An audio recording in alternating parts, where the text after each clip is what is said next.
আমার প্রথম স্ত্রী সুমি আমার বিরুদ্ধে একদম মামলা করে।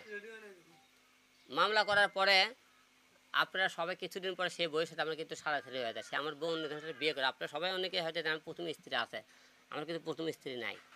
তা আমার দ্বিতীয় বিয়ে হয়তো হিরো আলমে তোমরা প্রথমে স্ত্রীর কাছে কেন যায় না, তুমি হলে আরেক স্ত্রী নিয়ে কেন থাকো? আমার কিন্তু প্রথম স্ত্রী নাই।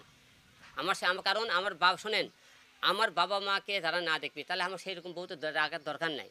কারণ সে বাবা মা প্রথম স্ত্রী যাওয়ার পরে আমার ছেলে বাবা মা অনেকেই যোগাযোগ করার চেষ্টা আনার চেষ্টা করতে, সে আসেনি, আরেকজনের বিয়ে করছে। আপনি বিশ্বাস না হলে আমার বইয়ের বিষয়ে আপনি ভোটাল এলাকার বিভিন্ন জায়গায় শুনে যাবেন হিরো আলমের কেন আসেনি, কেন তার বউ চলে গেছে, আপনি খবর নিয়ে দেন। আপনারা প্রতিটা মেয়ে বললাম না, ওই যে একটা কথা বলে তার চরিত্র খারাপ, চরিত্রটা তুলে ধরতে বলা লাগবে। তারপরে এই যে আমি তার এমনি ছাড়লাম আর বিয়ে করে করবেন হিরো আলমের চরিত্র খারাপ, কেন ছাড়লাম বলেন তো? তার আমার পরিবারকে না দেয় তার এরকম রিয়ামুনি ছাড়লাম।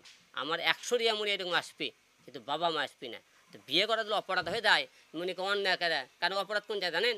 বইয়ের কথা শুনলে আপনি অপরাধী হবেন না। আমি বইয়ের কথাটা শুনি না, তাহলে আমি পুরো একটা বইলে তো সারা জীবন যন্ত্রণার মধ্যে থাকে, বাবা মাকে আমি হারিয়ে দেবো, বৃদ্ধাশ্রমে নিয়ে বইলে থাকে, তাহলে আমি ভালো হবো। আপনারা জানেন, আপনারা সবাই জানেন গতকাল আমার বাবা মারা যায়। মারা যাওয়ার পরে কালকে জানাজা সম্পন্ন হয়েছে।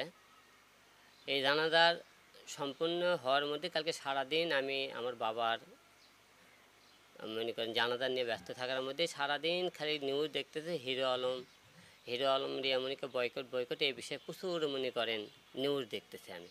এবং তারই পরিপ্রেক্ষিতে রিয়ামণি রাত্রিবেলা সে লাইভ জাগো নিউজে একটা ইন্টারভিউ দিয়েছে এবং মনে করেন স্যার পেজে লাইভে আমার বিরুদ্ধে কিছু কথা তুলে ধরেছে। যেমন তিনি বলেছে যে হিরো আলমের বাবাকে আমি তার পাশে ছিলাম না, হিরো আলম মিথ্যে কথা বলেছে। সম্পূর্ণ এটা আমি নাকি মিথ্যে কথা, সে আমি না রিয়ামণি মিথ্যে কথা বলেছে।